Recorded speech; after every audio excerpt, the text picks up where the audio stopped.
وَنُوحًا اذ نادا ربہ، حضرت نوح آواز دے رہے ہیں اللہ تعالیٰ کو، خدایا میں بہت پریشان ہو گیا، رب انی مغلوب فانتصر، خدایا میں تو بے بس ہو گیا، آپ مدد فرمائے۔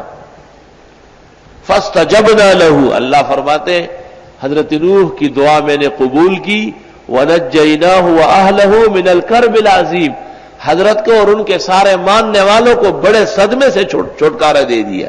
وَنَصَرْنَاهُ مِنَ الْقَوْمِ الَّذِينَ كَذَّبُوا بِآيَاتِنَا إِنَّهُمْ كَانُوا قَوْمَ سَوْءٍ فَأَغْرَقْنَاهُمْ أَجْمَعِينَ۔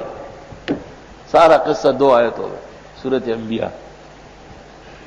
ناکارہ لوگوں کے مقابلے میں ہم نے ان کی مدد کی اور ان لوگوں کو ڈبو دیا جو حضرت کو پریشان کر رہے تھے۔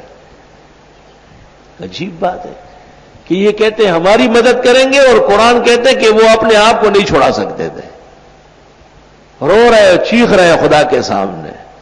یہ قرآن کا مقابلہ ہو رہا ہے۔ یہ کہتے ہیں ہماری خیر اور شر ان کے ہاتھ میں ہے۔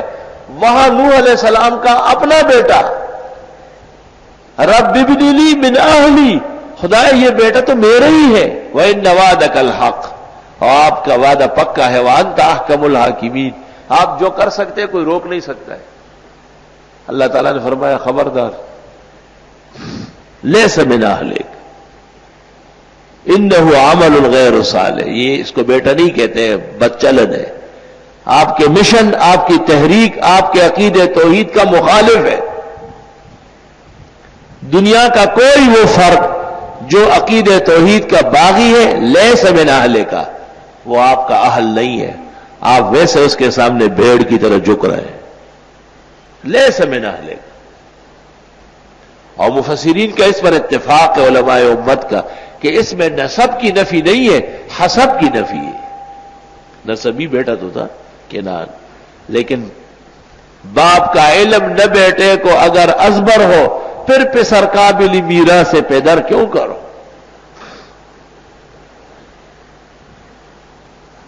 حضرت نوح علیہ السلام آنکھوں سے دیکھ رہے ہیں اور ان کا بیٹا کنعان غرق ہو رہا ہے، بچا لے، نہیں بچا سکتے، کیوں؟ عقیدہ غلط ہے۔ یہ کیوں اللہ نے ذکر کیا؟ اس لیے کہ پتہ چلے کہ انبیاء اپنوں کو نہیں چھوڑا سکتے ہیں تو جہان کو مصیبتوں سے کیسے نکالیں گے۔ وہ یہ واقعہ تو اس مقصد کے لیے تھا۔ آپ بدعتی کی طرح کوڑ بغض ہو گئے، ذہن بند ہے آپ کا، آپ بات سمجھ ہی نہیں رہے۔